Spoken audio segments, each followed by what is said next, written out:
Hello, you guys. Welcome back to Lily Reads. In today's video, we are going to be doing some more shopping my shelf.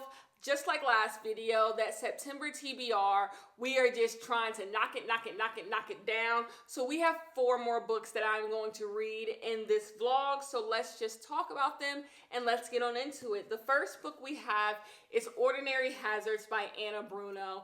I purchased this book on a whim, have not heard anyone talk about this book. It was just one of the few times I walked into a bookstore, saw a book, read the synopsis, and was just like, let me have it. But it has been sitting on my bookshelf for about 2 years at this point, I think, and I finally have to get to it or just let it go. These are usually the books that I end up unhauling without reading because I just don't have anything making me want to read it. Haven't heard about it, picked it up on a whim, was not even that excited about when I picked it up. I just wanted to buy something, I guess.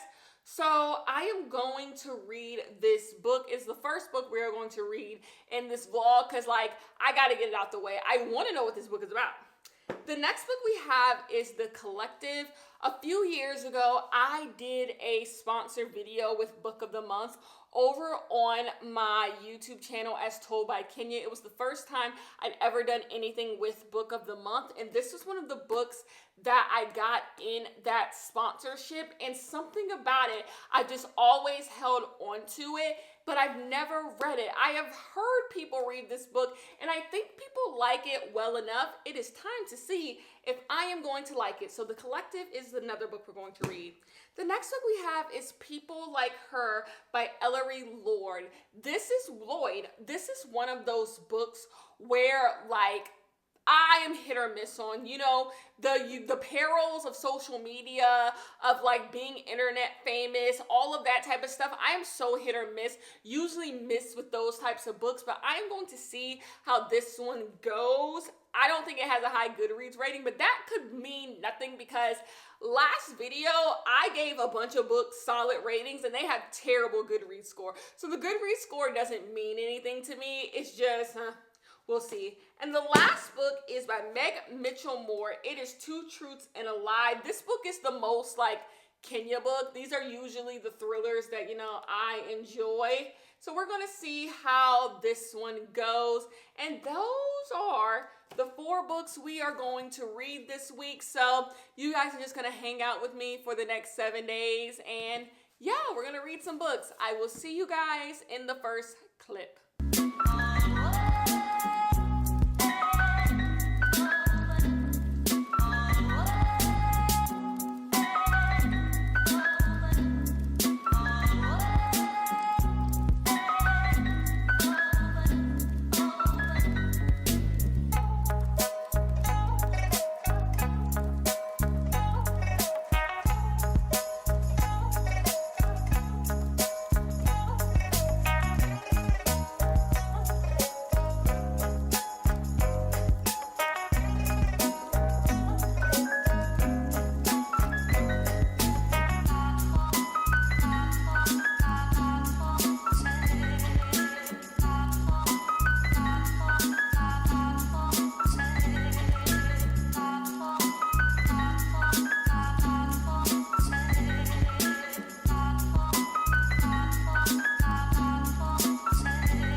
guys, I need to come and give my initial thoughts on Ordinary Hazards because I'm about to sit down, maybe make myself another coffee. I try not to drink 2 coffees in one day, but I'm just feeling it and I want to knock out another 100 pages of this book.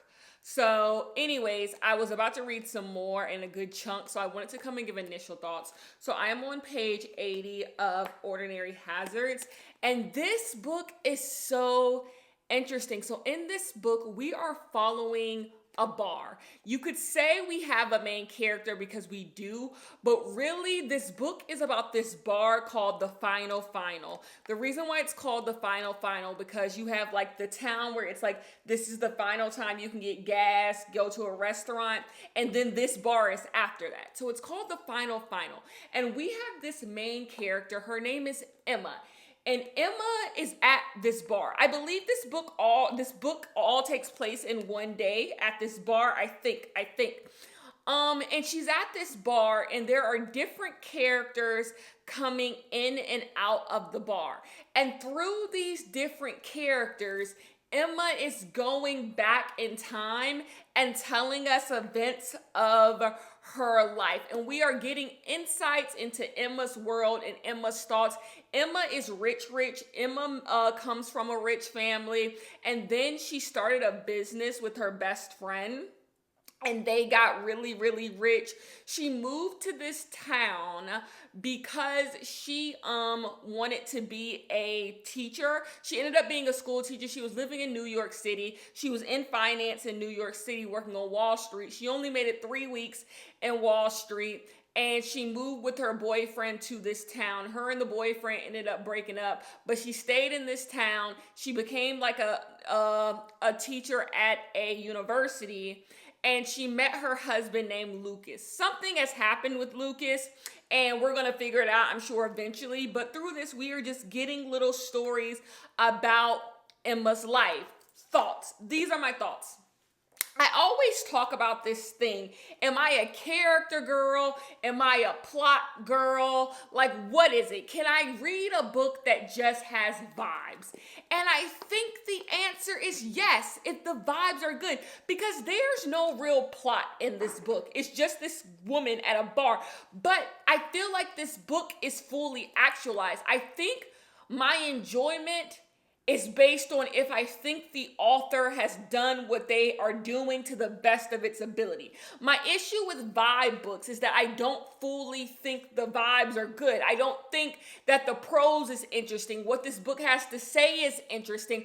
And I find that this book is just wandering all over the place. Not this book, usually vibe books. But this book could be categorized as a vibe book, but everything feels intentional. And the way that this story is told is interesting.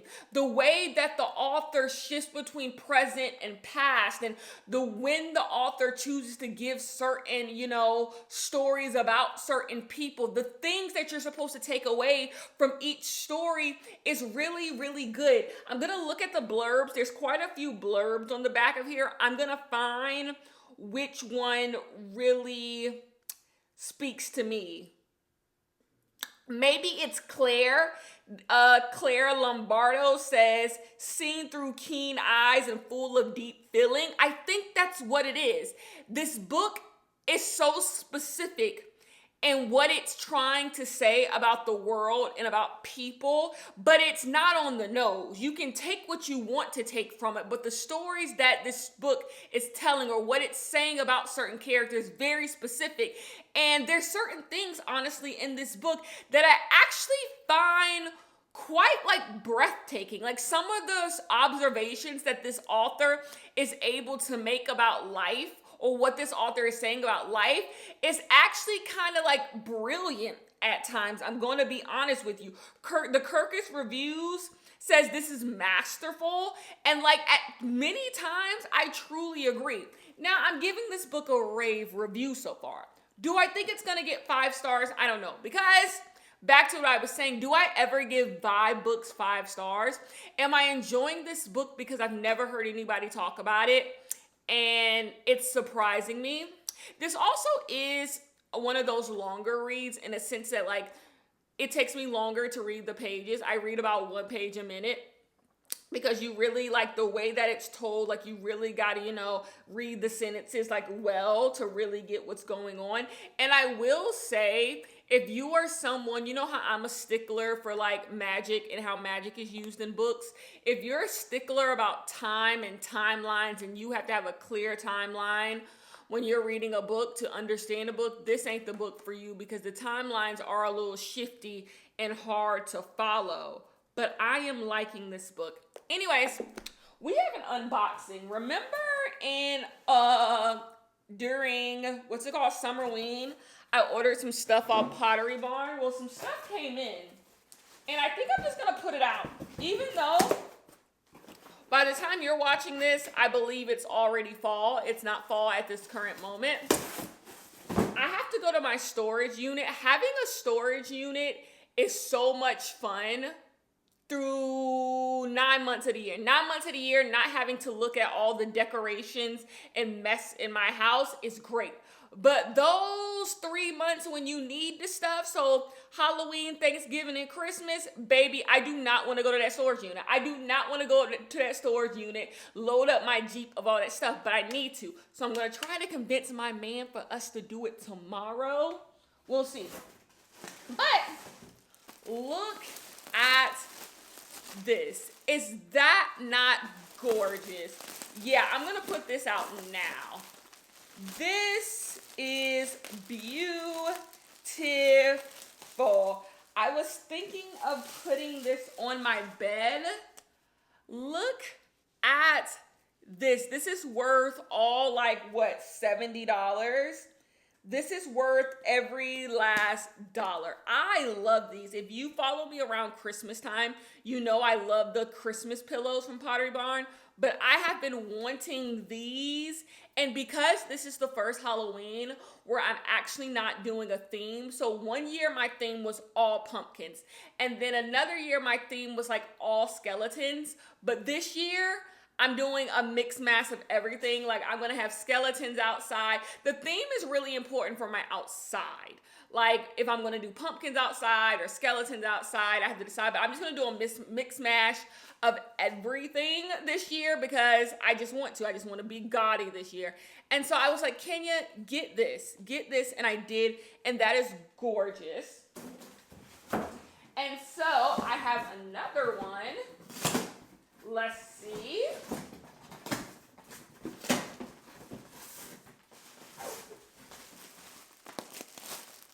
Oh yeah. So in the website, this had like lights in it, but not on the website. It doesn't have lights in it. And I actually am happy it doesn't have lights in it. This is going on my couch. This is going on my couch right now. I don't care. Fall is here. I'm leaning into it. These are worth every last penny that they are. Look at this. Look, like compared to mine, I got a big head. Like look at these. I might want to buy some more. I might go buy some more, and I'm literally on a no buy because my birthday is next month. I want to put one of these on my couch downstairs. I want to put one in my couch upstairs. I want to put one in the guest room, but don't do that because I need to just go get all of my Halloween decorations and figure out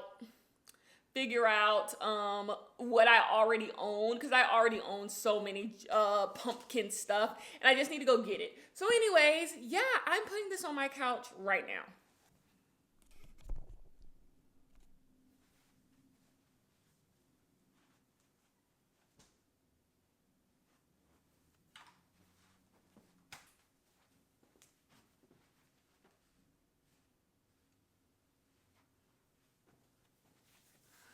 Look how cute that is. Oh my God.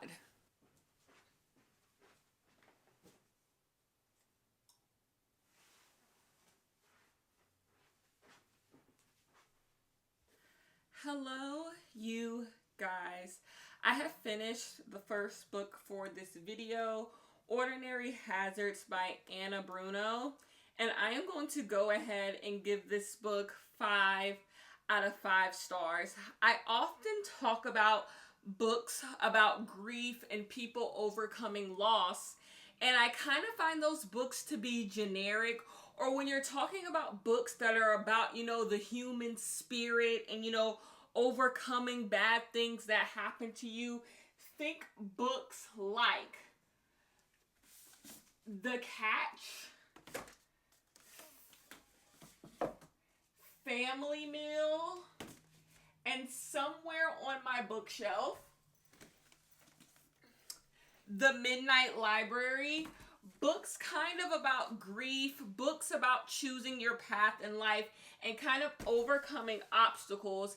I enjoyed all of those books well enough. I actually think I gave all of these books 4 stars, but I've been looking for my perfect book. A book that is able to talk about grief.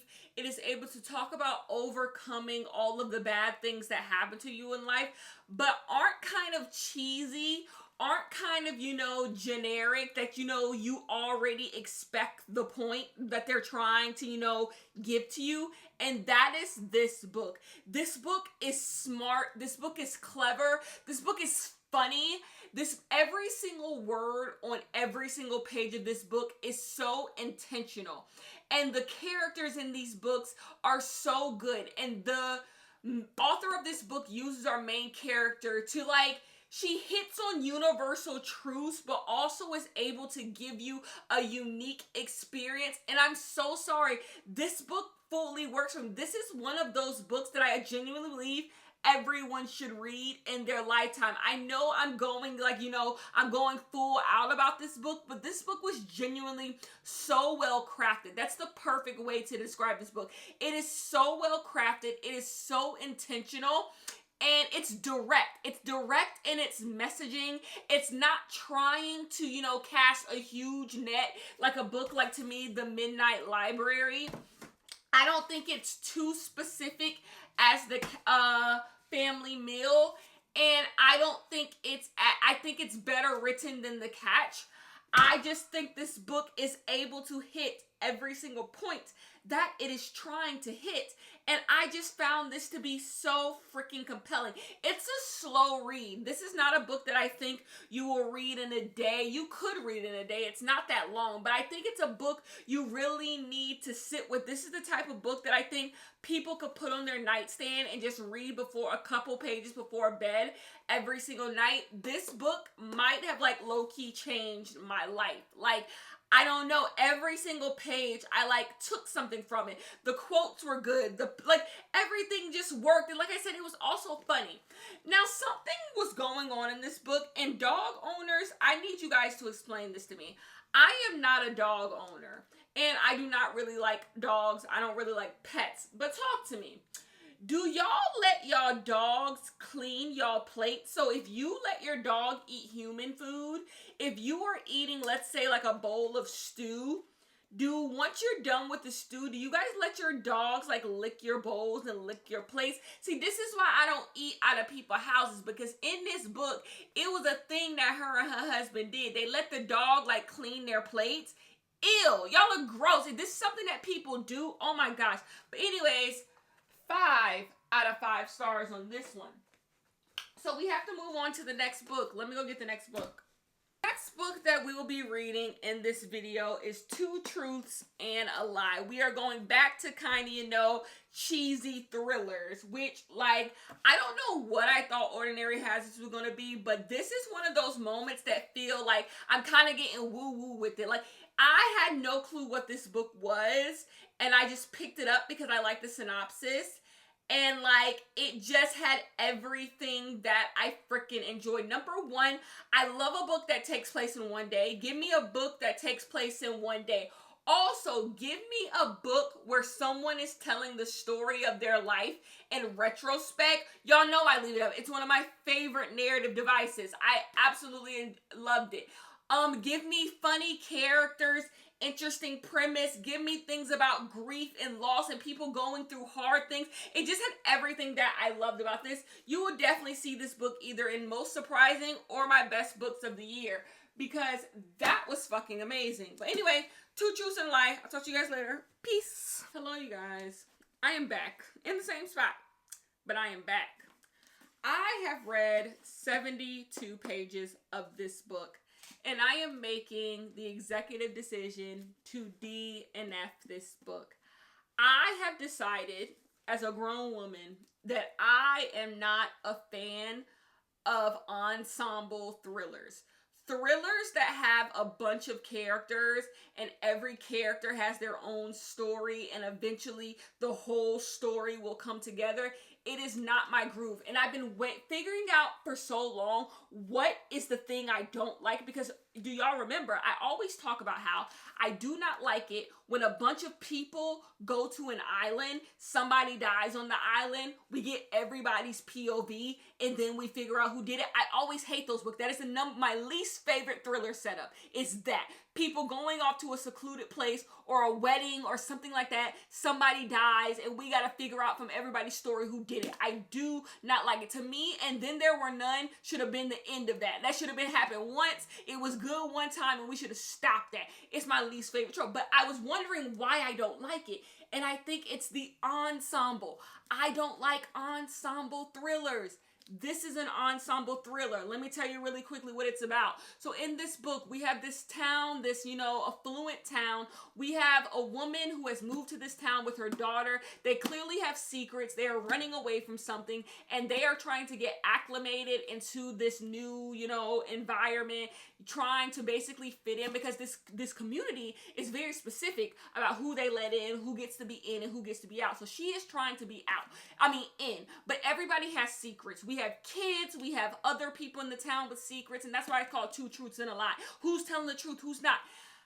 I don't care. Like, as we keep getting introduced to characters and their backstory, then the kids be having POVs. I'm just like, this is too much. This is just not for me. I'm not enjoying this. And I have the same issue with all of these. They're boring until they're not.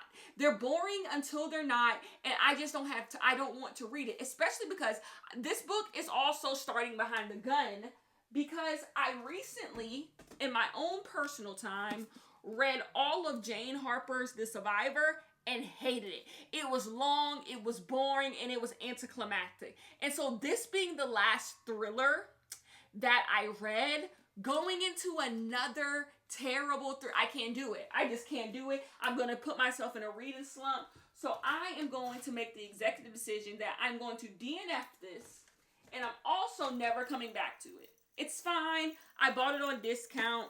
I tried it. Not for me. Kenya doesn't like ensemble thrillers. They don't work. Ensemble thrillers do not work for me. This POV chapter. You got to keep up with what happened in another person's POV chapter. And then in this book, they all are the same. It was given they all was the same. I was getting them confused. I was trying to remember. I was just like, I don't care. I got to the point. I said, Kenya, why are you going to the next chapter? Why are you going to the next chapter? You do not care. Sometimes you got to check in with yourself. I did not care no more. So this one's going. This is going in the DNF, never to be seen again. I cannot wait. My unhaul closet is packed to the brim. I'm unhauling so many books, and I'm so ready to get rid of them and never think about them again. And that is another one. That book could be perfectly enjoyable to somebody. It is not enjoyable to me. So I'm going to move on, and we are going to move on to The Collective. We're going to get into another thriller. And see how that one goes, okay? Peace. Hello, you guys. I am about to cook dinner, but I want to come show you guys. Look at this Dutch oven. My mother bought me this, and I'm using it for the first time. Is this not the perfect fall little pot that you can cook stews in? I'm about to put some chicken in this and bake some chicken in the oven. It is gorgeous, so gorgeous. My mom got it on Crate and Barrel. It's absolutely beautiful. You can tell I'm an adult because this is the stuff that moves me. This is the stuff that I'm excited about. But anyway, I'm about to cook dinner. You guys see what?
welcome back.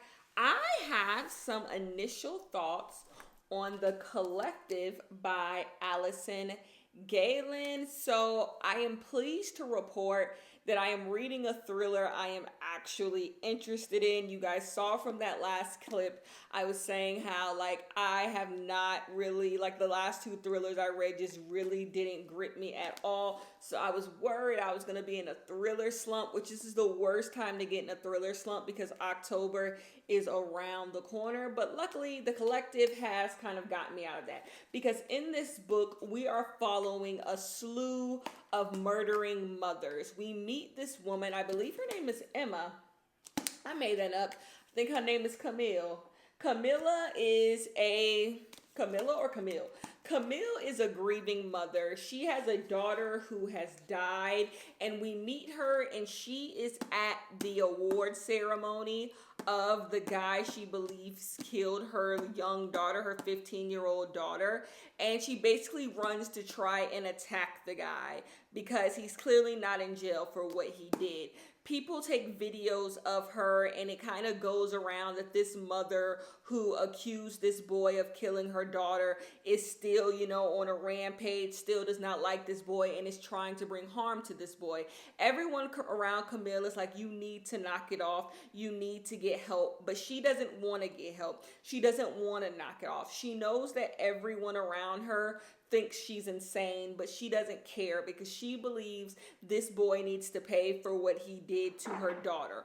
Well, one day she is outside with this guy named Luke. Luke is her friend because after her daughter died, her daughter stayed alive long enough for her to be able to donate her organs, and she donated her daughter's heart.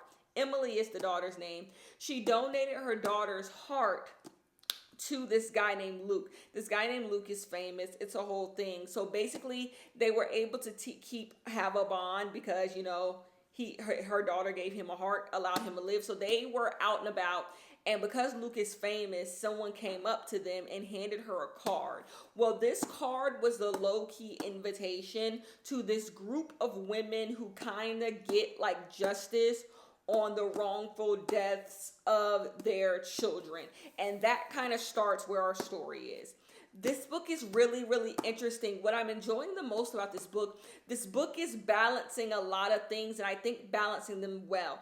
This book could go too far into absurd, and it hasn't done that yet. This book could also delve too much into melancholy, too much into lifetime drama, and it's also not doing that. This book to me also could go a little bit too far with grief, and it's not doing that either, because I don't think I would like it if it goes down any of those avenues too much. I want this book to stick to its premise, give me an interesting story, because I still have 234 pages to go.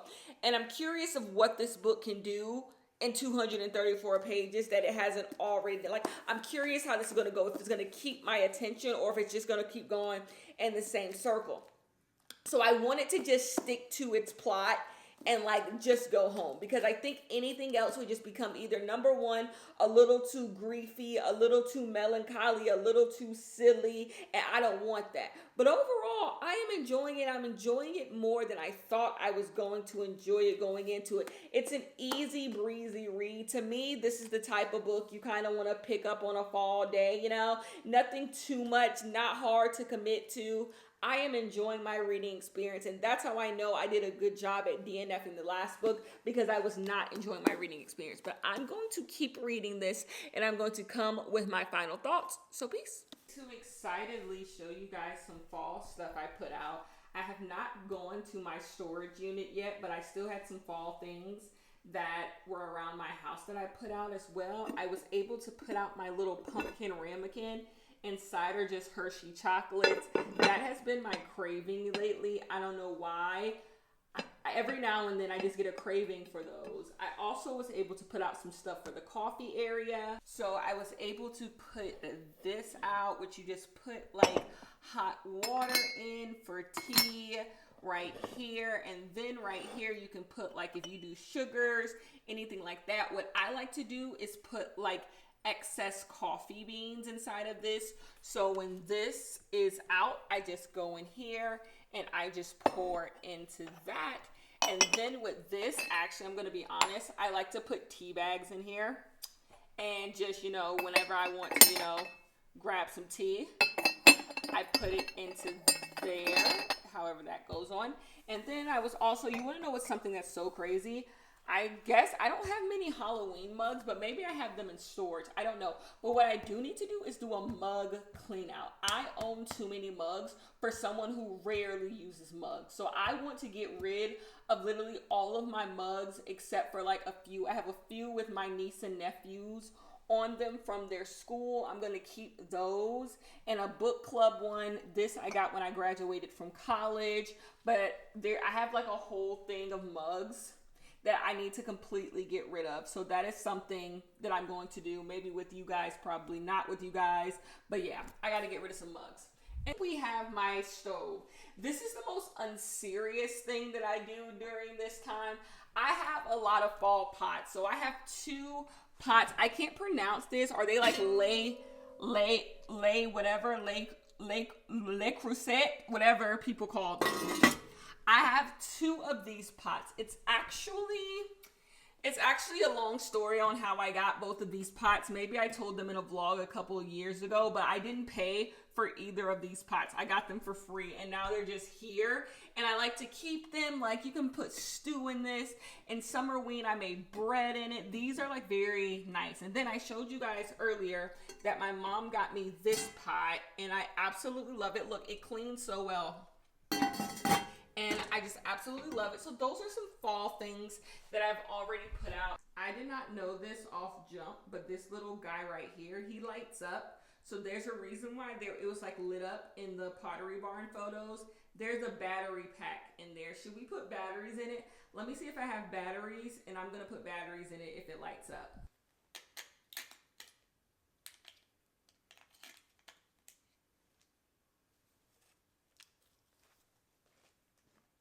And then you guys, can we get a load of this guy right here? Can we get a load of him? Look how cute he is. I have no clue what's going on with that missing little first section. Ignore that. But get a load of how cute he is. If I wasn't on a no-buy, I would buy more of him. He needs a name. He truly, truly does need a name. He is absolutely adorable. Let's call him Vince. Vince is adorable over there. So anyways, yeah. That is the stuff that I have going on. But I do need to go to the storage unit and get the rest of the stuff. Okay? Peace. Hello, you guys. I am here to give my final thoughts on The Collective by Allison Galen. I think this book was a very interesting premise. This idea of all of these women who have lost someone, who are dealing with grief, coming together to get justice. And this book asks certain questions about justice and karma and what people deserve. And so I think there should be points given for coming up with a thriller book or a suspense book that is different than other books. I 100% believe that this book should be turned into a TV show if it hasn't been already or hasn't been picked up. This feels very theatrical. But with that being said, I think that the characters in this book are not that well done to support the premise and the plot of this book. I say that because our main character, Camille, we meet other characters, other grieving mothers. There's people in Camille's life. They all just kind of seem aloof. Something about them doesn't really reign true, even though the idea of this book is kind of ridiculous, right? These like group of moms killing people, right? It's a little bit ridiculous, but the book doesn't treat it all that ridiculous. So if we're supposed to believe this is plausible, this is a world that we could be in, this is something that could happen, the characters have to feel real, and you have to like feel something for what these characters are going through. And throughout this book, I didn't feel that way. I didn't feel anything for Camille. If I felt anything for Camille, she actually annoyed me. more times than not, because Camille would say certain things and I'm just like, how did you come to that conclusion? For example, the collective as a thing, it took her forever to like realize like these people were really killing people. And it's just like, obviously they're really killing people. Like the tone was weird of this book. Maybe it's a writing issue where I'm just like, why did you think they were joking? Like it just took her too long to get on board. And then as the story keeps going and our main character decides to make different decisions, it's hard to see our character as the protagonist. It's hard for us to root for this character, which could be intentional. But at the same time, I'm also not rooting for the other side too. So like I said, it's hard to care about this book. I also think this book is trying to have some type of discourse on the like good for her genre. You guys know those books about, you know, usually women between the ages of like 22 and like 42 kind of getting revenge on people who have done them wrong. Usually it's men, you know, they always have this feminist angle and it's like the good for you genre, like girls just, you know, getting revenge. I think this book tries to have commentary on that and how like everything about that genre is not all that good and like these women just aren't, you know, amazing or feminist or empowered just because you've decided they are. I think it's trying to have commentary on that, and I agree that the good for you genre has lost the plot a long time ago, but I don't think this book necessarily has anything interesting to say about that because I was actually rooting for the murderous mothers. I was rooting for the murderous mothers. And that's because I don't think the tone is clear enough in this book. And like, I don't know. I just think this book has a lot of ideas, but I don't think any of the ideas are like fleshed out enough. So I'm gonna give this book 3 stars. And I do think this is a book a lot of people will enjoy and could enjoy. But I just think a little bit of a missed opportunity, didn't live up to its fullest potential. I think the middle got a little boring, and also it's kind of like when I was reading the 7-Year Slip, that romance book, and I was saying that like it felt like the author was making up stuff as they were going, like things would get added in to like make up for like things that they should have put in the beginning. You could tell like notes were being given to the author and the author was like, okay, let me change this, let's do this. I feel the same way in this book as well. Like the plot just took too long to get on its feet, and it makes it seem like, you know, there was a lot of false starts. Like, oh, I gotta put this in. Oh, we need to add this in to make this make sense. It's almost like you could see the wheels spinning in the author's head while you're reading this book. Like this gotta go with this, and that's exactly how I felt with the 7-Year Slip. I did enjoy this more than the 7-Year Slip though. I would recommend this book to people. I think this is a thriller that like could be broadly enjoyed. Like if someone came to my house and was like, Kenya, need a thriller, I'd be like, here you go, have a fun night. And that's what this is. I think this is a fun weekend read.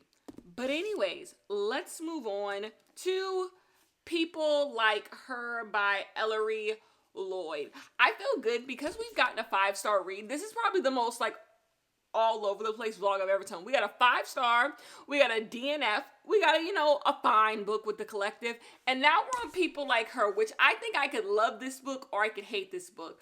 But I'm gonna get started on it and then I will come give you my final thoughts. That's the last book of the video. I'm not adding another book just because I DNF'd the book. I don't care. So yeah, I'll talk to you guys later. Peace. Hello you guys, little update. I went to storage and I got my bins. I believe there is another bin with Halloween stuff that I'll just get a little bit later because I'm not putting out Halloween stuff until October. You want to know what's so funny? This year, I usually wait till October to do any fall stuff, but I'm just going for it. I'm in the mood. But yeah, we got our fall stuff. In the next vlog, I will show you me putting some of the stuff around, show you the stuff that I did. But I did get the bins. That is at least something we have accomplished in this video. Okay, now to the last book. Hello, you guys. I'm here to give my first updates on People Like Her by Ellery Lloyd. So in this book, we are following a woman who runs an Instagram mommy blog, but it's not the type of mommy blog that you would think like American mommy blog where you get like this perfect idea of what being a mom is, and everything is clean and pristine and I make home cooked meals and all this stuff. It's more of a mommy blog about like how hard being a mother is and overcoming all of this stuff. That's basically what it is. She presents a problem she's having in her mommy world, and through sponsorships, through content and all this stuff, she overcomes that problem. And it's gotten a lot of people to, follow her, and they want to do the same things that she's doing, to live better lives. But she has this life. She has a husband. Her husband is a novelist who is not successful, and he doesn't really like the whole Instagram thing. We get POVs from him. He's not really for it. He wants his own career, because right now his career is basically just being her husband. So he has what he has going on. And then there's a third POV. We have somebody who is stalking this mommy vlogger. She is stalking her because she believes that this woman's entire life is a lie, and that she believes that this woman has done something to her. This woman clearly has some baggage that she wants to get taken care of with this mommy blogger. And that's our 3 POVs. And that's just the story of this world where this woman is a famous Instagram influencer. So let's get into this idea. I have read quite a few books like this. At the top of my mind, I can't think of any, but I have read quite a few books about people who are social media famous, specifically social media famous through being like mommy type of influencer, and kind of like all the things wrong with their life, how they're tricking people, how they're lying to people, and all of this stuff.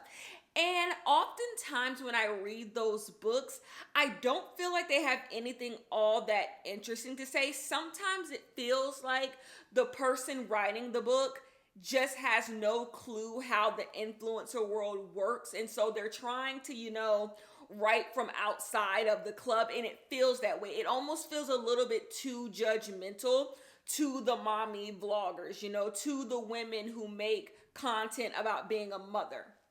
And so I'm always a little skeptical. I don't know if they're for me. Usually I find them a little corny, a little cheesy, and a little obvious. This book, on the other hand, I am enjoying so far, I think.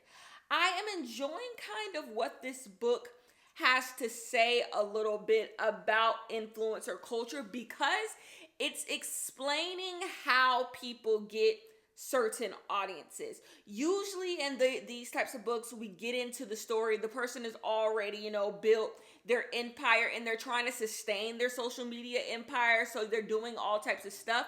But this book, I feel like, goes more into detail about how the lies is what builds the audience. Like, everyone has to, if you want to be an influencer in this type of way, some of it has to be untrue. I don't think it's necessarily painting the main character out to be necessarily malicious. It's just about how she's gamed the system. And that type of math is what every influencer has to do. There is math that goes along with being an influencer, trying to figure out how to get the algorithms to work for you, how to get people to want to continue watching you, when to pivot. There's math being done, and this book is giving credit to the mommy vloggers who do that math. And is it being, are they being nefarious, or are they just trying to have a career? Another thing I find interesting about this book is how this book talks about how our main character doesn't actually want to be a mother. She doesn't enjoy being a mother, really. And that's something that's in all of those books. But I like how it seems that they're framing that as to why she is doing the mommy stuff, because I think there's something real about that. That there are a lot of mommy vloggers who don't enjoy being a mother, all the things that come with being a mother. It can be boring, it can be all of this stuff. So they make content about it to make their life just simply more exciting. I think we see that right now with the rise of the trad wife, the stay at home, I cook all the time, all of them making content. I think a lot of them are doing that out of boredom. They're bored. They're sitting at home all day and they're bored. So they're like, why not make content and give myself a lucrative job while I still have to do all this other stuff? And this book is kind of getting into that. Other parts of this book aren't working for me. What are some of those parts? There's a lot of stuff going on. I told you there's a stalker, there's the husband, and I'm sure all of this stuff is eventually going to come together, but this being such a short book, it hasn't yet. And so it's hard to stay invested and care about all of this stuff, I do think this book does fall down the same traps of being cheesy, of being too judgmental of people who, you know, decide to be mommy vloggers, saying things that everyone is saying, you know. Sometimes I think, like I said, they make these women out to be far more villainous than they really are, you know, and so to the point where it stops being interesting. But anyways, I'm going to continue to read this book. Also, like the idea of having a stalker, this idea of putting too much information about your child online, like, we've seen that done, and people talk about that all the time. I don't know. This has a really low Goodreads rating, by the way. So I don't know. I definitely don't hate it for how low the Goodreads rating is. I definitely don't hate it. Samantha Downing gave the blurb, and I've hated every Samantha Downing book that I've ever read. So I don't know about that. But yeah, I'm going to continue reading. I don't know what I'm going to give this in the end, but yeah, I'll talk to you guys later. Hello, you guys. I am here to wrap this video up. So I have read and finished People Like Her by Ellery Lloyd, which I believe is a duo. And this book is very interesting because was this book the most compelling book I've read this year? Absolutely not. I found myself being rather bored of this book quite often, but that does not mean I don't kind of have a weird respect for this book. This book actually kind of does have some interesting things to say, especially because I have my main channel, As Told by Kenya, where I discuss the perils of being an influencer, and I talk about the ways in which the common man is often duped by influencers. Influencers like to act like they're like wholly innocent, and you know, we're just putting ourselves on the internet for everybody else. They just don't get it. But like, a lot of these influencers are morally corrupt and they don't even realize it. And this book kind of shows the mundane ways of how influencers are morally corrupt. Of course, it's an over-exaggeration, and I think that's where a lot of people are going to get lost in it. It's an over-exaggeration, but if you simplify what this person in this book is doing, you can see where a lot of influencers do this exact type of stuff, just on a less, like, you know, outrageous scale. So I do think this book has interesting things to say, and it has interesting things to say about the community that influencers build, because I do think a lot of influencers prey on this idea of being best friends with people. We're friends, we're besties, we're this, and it gets people to keep supporting you. Like this idea that you're offering them this community and you know it. Like I said, I do not think everyone is up to anything nefarious, and I do not think everyone has corrupt, you know, thoughts about like their community, but I do think certain words are used to get the people who watch you and follow you to have a certain type of emotion, to feel a certain way about you, to support you in a certain way. I think all of that stuff matters. And to say like influencers are just totally just like, they have no clue, they're just playing the game. Like, no, like there's more to that. This is a job like any other job, and you're going to do what you have to do to maintain, especially because this can be a lucrative job. And this could be a cushy job. You ain't got to go into work every day. You get to work whenever the hell you want. And so people are willing to do a lot of things to keep up with that. And I think this book shows through another character in this book what happens when that goes wrong, and how much are influencers to blame when things do go wrong in these parasocial relationships. So I think this book has some interesting things to say. But this book, I think, suffers from, y'all know the saying going around, people are like, land your plane. This book has land your plane syndrome. You want to know something? I heard someone say they use like a term that's kind of new and hip to say something that's already been said. I just said this book has land your plane syndrome. But what I'm really trying to say is this book just doesn't know when to like end. This book doesn't know when to like find its purpose. Like that's something I don't even need to use a little saying, but that's what it is. This book keeps going in circles and circles and circles and circles.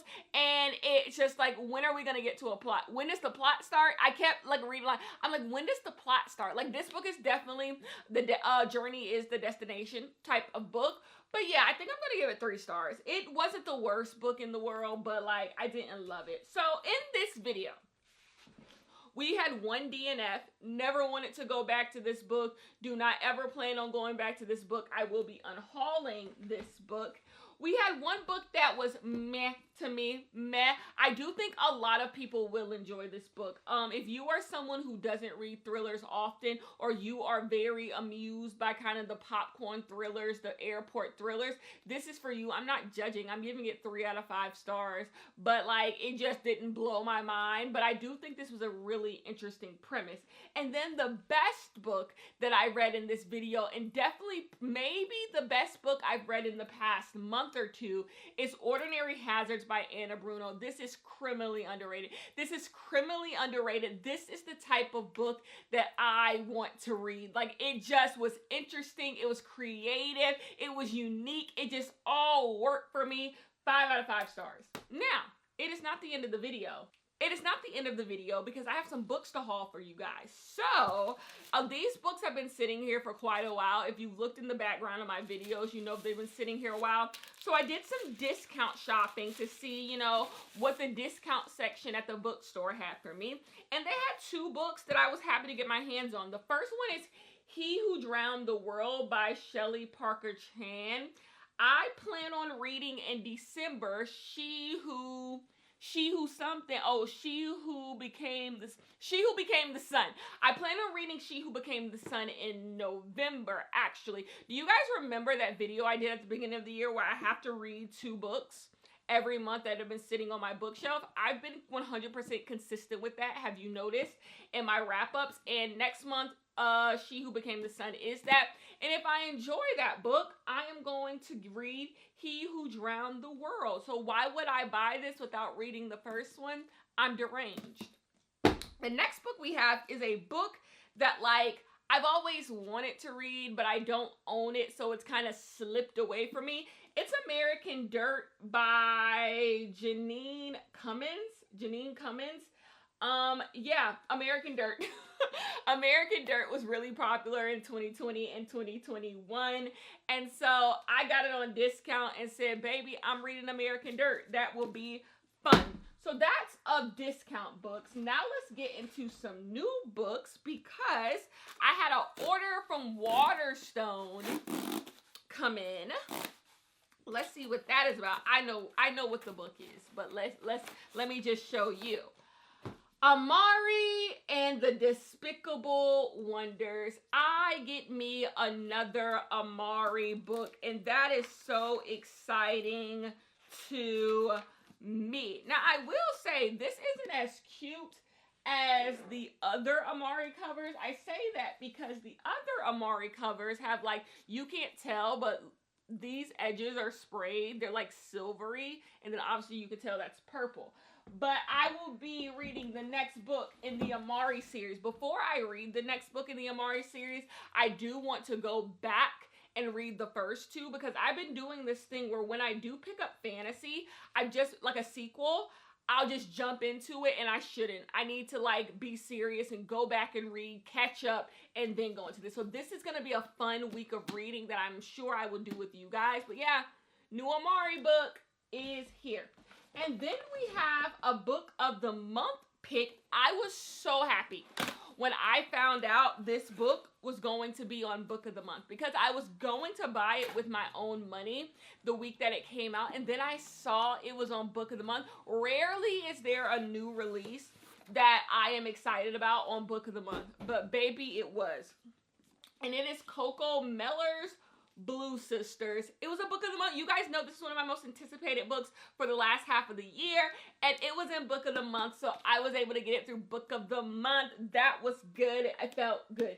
And that is it. None of these books I purchased myself. My man bought the discount books. Yes, I purchased these 2 books myself, but I always do book of the month, and this has been a pre-order since I found out it was coming out. Kenya's not buying books. I am not buying books until my birthday, which is in a month. And then for Christmas, I think I want to do books for Christmas. I'm going to buy myself some books from Christmas. But yeah, and that's usually when you hit sales. Like I'm thinking some maybe Black Friday sales. So I just think I should just hold off. I should just hold off on buying books unless it's discount or pre-orders come in. But anyways, that is the end of this vlog. Thank you guys for spending an hour with me, and I will see you guys in the next one.